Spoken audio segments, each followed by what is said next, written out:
Sekali duduk, saya bawa Anda menyaksikan 2025. Film bencana terbaru tentang melarikan diri dari pulau berapi. Ini berdasarkan kisah yang mengguncang dunia. Kisah nyata yang diadaptasi dari peristiwa gunung berapi La Palma. Hari ini, saya akan membawa Anda merasakan bagaimana orang yang mengalami saat gunung berapi dan tsunami datang. Bagaimana mereka yang pernah mengalami itu bertahan hidup saat itu. Cerita dimulai dengan keluarga Sarah sedang dalam perjalanan ke Pulau La Palma untuk berlibur. Pulau ini adalah destinasi wisata terkenal di Norwegia. Setiap tahun, banyak wisatawan datang untuk berlibur. Keluarga Sarah baru saja memasuki hotel. Dan seseorang dengan ramah menyapa mereka. Karena mereka datang setiap tahun, ada yang mengenali mereka.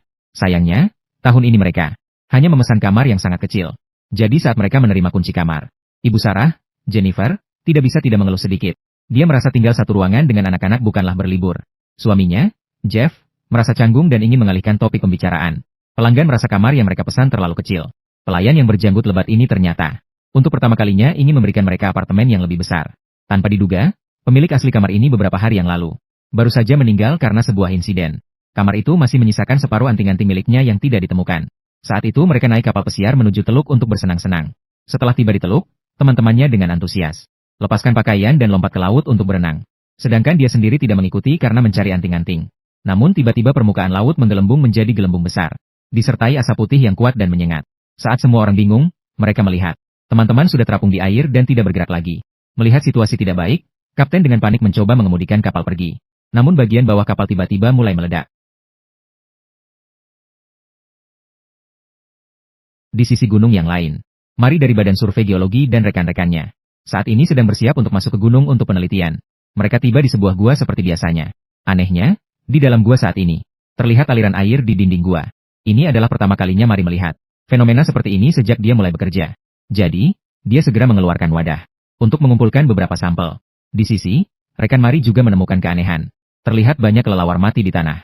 Setelah diukur, mereka menemukan konsentrasi karbon dioksida di dalam gua yang cukup tinggi. Yang lebih mengejutkan bagi mereka berdua adalah tiba-tiba muncul retakan besar di atas kepala mereka. Retakan ini bukan sembarang besar. Sementara itu, Kepala Badan Survei Geologi sedang melihat sebuah koran di kantornya. Polisi menemukan sebuah perahu cepat di perairan tenggara Pulau La Palma. Semua wisatawan di perahu cepat telah mengalami kecelakaan. Saat ini kasusnya masih dalam penyelidikan. Kabar ini langsung membuat Kepala Badan Geologi merasa gelisah. Tak lama kemudian, Mari dan rekannya menemukan Kepala Badan Geologi. Mereka menyampaikan semua temuan mereka. Setelah pemeriksaan lebih lanjut, mereka menemukan bahwa udara di dalam gua mengandung konsentrasi tinggi karbon dioksida dan sulfur dioksida. Ini adalah pertama kalinya situasi seperti ini ditemukan. Saat ini, musim hujan di pulau ini semakin panjang, dan jumlah curah hujan juga semakin meningkat.